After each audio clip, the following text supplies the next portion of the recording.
പിതാവിൻ്റെയും പുത്രൻ്റെയും പരിശുദ്ധാത്മാവിൻ്റെയും നാമത്തിൽ ആമേൻ. പ്രിയ സഹോദരങ്ങളെ, പെസഹ വ്യാഴാഴ്ചത്തെക്കുറിച്ചുള്ള 2-3 ചിന്തകളാണ് നമ്മൾ ഇവിടെ നടത്തുക. പെസഹ വ്യാഴാഴ്ച പലതരത്തിൽ പ്രാധാന്യമുള്ളതാണ്. പൗരോഹിത്യ സ്ഥാപനത്തിൻ്റെ ദിനമാണെന്ന്, വിശുദ്ധ കുർബാനയുടെ സ്ഥാപന ദിവസവുമാണെന്ന്, പരസ്പര സ്നേഹത്തെക്കുറിച്ചുള്ള കൽപ്പന നൽകപ്പെട്ട ദിവസമാണിന്ന്, അന്ത്യത്താഴത്തിലുള്ള ഈശോയുടെ പുരോഹിത പ്രാർത്ഥന യോഹന്നാൻ 17 വരുന്നതും ഈ പെസഹ ദിനം തന്നെയാണ്.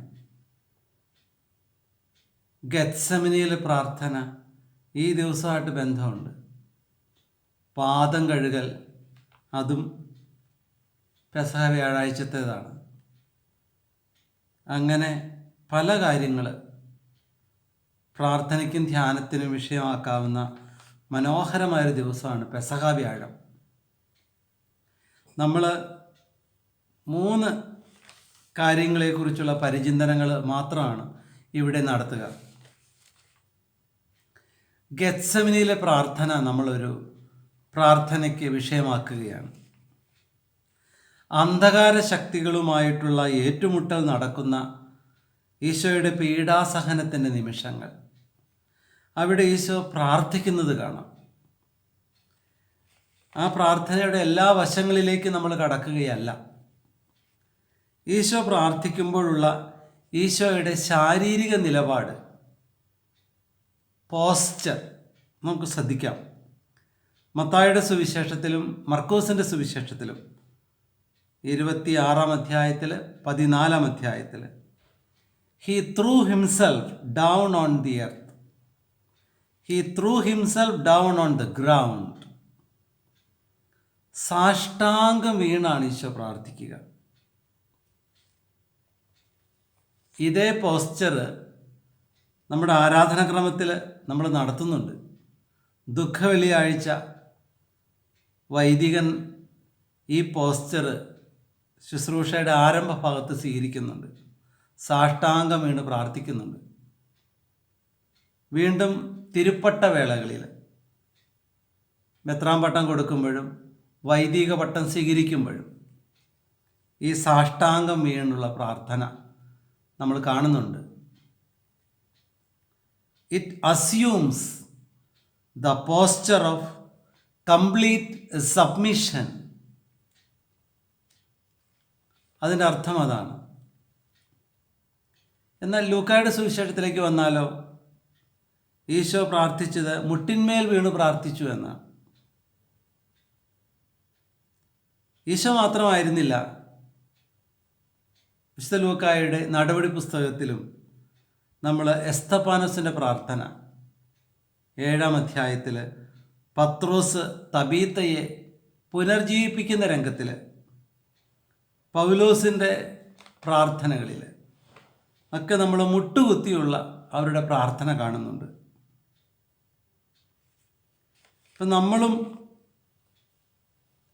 ഇന്നേ ദിവസവും മറ്റു ദിവസങ്ങളിലും മുട്ടുകുത്തി പ്രാർത്ഥിക്കുമ്പോൾ, അല്ലെങ്കിൽ നമ്മൾ മത്തായിയുടെ സുവിശേഷത്തിൽ കണ്ടതുപോലെ സാഷ്ടാംഗം വീഴുമ്പോൾ, ഈശോയുടെ ഗെത്സമനിയിലെ പ്രാർത്ഥനയുമായിട്ട്, ഗെത്സമനിയിൽ പ്രാർത്ഥിക്കുന്ന ഈശോയുമായി താതാത്മ്യപ്പെടുകയാണ്. ബെനഡിക്റ്റ് പാപ്പായുടെ സ്പിരിറ്റ് ഓഫ് ലിറ്റർജി എന്ന പ്രസിദ്ധമായ പുസ്തകത്തിൽ പിശാചിനെക്കുറിച്ചൊരു ദർശനത്തെക്കുറിച്ച് അദ്ദേഹം പറയുന്നുണ്ട്. ആ ദർശനത്തിൽ പിശാചിന് മുട്ടുകളില്ല. കാരണം പിശാച് മുട്ടുകുത്താറില്ലല്ലോ.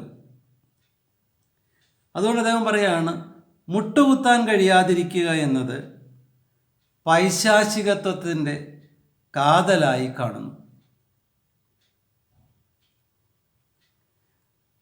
അതുപോലെ തന്നെ പെസഹ വ്യാഴാഴ്ച നാം ആരാധനാക്രമത്തിൽ വിശുദ്ധ കുർബാന എഴുന്നള്ളിച്ച് മറ്റൊരു ഇടത്തേക്ക് മാറ്റിവെച്ച് അവിടെ ആരാധനയ്ക്കായി ചെലവഴിക്കുന്ന പാരമ്പര്യമുണ്ട്. ലത്തീൻ സഭയിൽ. അതിനർത്ഥം ഇതാണ്: ഈശോ ഏകനായി ഗെത്സമനിയിൽ പ്രാർത്ഥിക്കുന്നതിനെ ഓർമ്മിപ്പിക്കുന്നതാണിത്. പക്ഷേ ഇന്ന് പെസഹ വ്യാഴാഴ്ച ഈ രാത്രി ആരാധന നടക്കുമ്പോൾ പലപ്പോഴും ഈശോ ഗെത്സമനിയിലെ പോലെ ഒറ്റയ്ക്കാകാറില്ല. കാരണം നമ്മൾ ഈശോയോട് ഒപ്പം ഇരിക്കും. രാത്രി 12 മണി വരെയൊക്കെ ഇരിക്കുന്നവരുണ്ട്. പ്രാർത്ഥനാപൂർവം ഈശോയോടൊപ്പമായിരിക്കും. അങ്ങനെ ഒറ്റപ്പെടുത്തപ്പെടലിന് നമ്പുരമൊന്നും പെസഹ വ്യാഴാഴ്ച രാത്രി ആരാധനയിൽ ഈശോ അനുഭവിക്കില്ല. പക്ഷെ അല്ലാത്തപ്പോഴോ പലപ്പോഴും ഈശോ ഒറ്റപ്പെടുത്തപ്പെടുന്നുണ്ട്, അവഗണിക്കപ്പെടുന്നുണ്ട്, ഒഴിവാക്കപ്പെടുന്നുണ്ട്. അതോടൊപ്പം തന്നെ ഈ ഒരു പ്രാർത്ഥന നമ്മളെ ഓർമ്മിപ്പിക്കുന്ന മറ്റൊരു കാര്യമുണ്ട്. It invites us to see Jesus in those who are lonely, those no one to care about. ബത്സയിദ കുളക്കരയിലെ അവിടെ കിടക്കുന്ന ആ മനുഷ്യൻ, 38 വർഷമായി രോഗിയായി കിടക്കുന്ന മനുഷ്യൻ അനുഭവിച്ച ഒറ്റപ്പെടൽ അനുഭവിക്കുന്ന പല വ്യക്തികളും നമ്മൾ കണ്ടുമുട്ടാം. അവരിൽ ഈശോയെ കണ്ടെത്താനുള്ള ആഹ്വാനം കൂടെ ഈ ദിവസം നമുക്ക് കർത്താവ് നൽകുന്നുണ്ട്. വീണ്ടും ഇന്നത്തെ ഒന്നാമത്തെ വായനയിലേക്ക് നമുക്ക് വരാം. പുറപ്പാട് പുസ്തകം 12 നിന്നാണ് വായിച്ചു കേൾക്കുക. പെസഹ ഭക്ഷിക്കുന്നതിനെ കുറിച്ചാണ് അവിടെ പറയുക. അരമുറുക്കി, ചെരുപ്പുകൾ അണിഞ്ഞ്, വടി കൈകളിലേന്തി എന്നാണ് നാം വായിക്കുക. This is a description of our Christian life in this world. അരമുറുക്കുക എന്ന് പറഞ്ഞാൽ റെഡിനെസ് ടു ഫ്ലീ, യാത്രയ്ക്ക് തയ്യാറായി നിൽക്കുന്നതാണത്. നാം ഈ ലോകത്തിൽ തീർത്ഥാടകരാണ്, പരദേശികളാണ്. ഹെബ്രായ ലേഖനം 13:14 നാം വായിക്കുന്നുണ്ടല്ലോ, ഇവിടെ നമുക്ക് നിലനിൽക്കുന്ന നഗരമില്ല, വരാനുള്ള നഗരത്തെയാണ് നാം അന്വേഷിക്കുന്നത് എന്ന്. നമ്മുടെ നൽകപ്പെട്ട സുവിശേഷത്തിൽ യോഹന്നാൻ 13 ആദ്യത്തെ വാക്യങ്ങളിൽ നാം ഇങ്ങനെ വായിക്കുന്നു: ഈ ലോകം വിട്ട് പിതാവിൻ്റെ സന്നിധിയിലേക്ക് പോകാനുള്ള സമയമായി എന്ന് ഈശോ അറിഞ്ഞു എന്ന്. താൻ ദൈവത്തിൽ നിന്ന് വരികയും ദൈവത്തിലേക്ക് പോവുകയും ചെയ്യുന്നുവെന്നും ഈശോ അറിഞ്ഞു എന്ന് വീണ്ടും നാം വായിക്കുന്നു. അതിനർത്ഥം ഈശോ ഒരു പ്രത്യേക അറിവിൽ ജീവിച്ച വ്യക്തിയാണ്. എന്താണത്? കടന്നു പോകേണ്ടവനാണെന്നുള്ള അറിവ്. ഈ അറിവ് പലപ്പോഴും പല വിശ്വാസികൾക്കും ഇല്ല. പെസഹ എന്ന വാക്കിനർത്ഥം തന്നെ കടന്നുപോകൽ എന്നാണല്ലോ. നമ്മുടെ അവസാനത്തെ ചിന്ത മൂന്നാമത്തേതാണ്. പരസ്പര സ്നേഹത്തിൻ്റെ കൽപ്പന.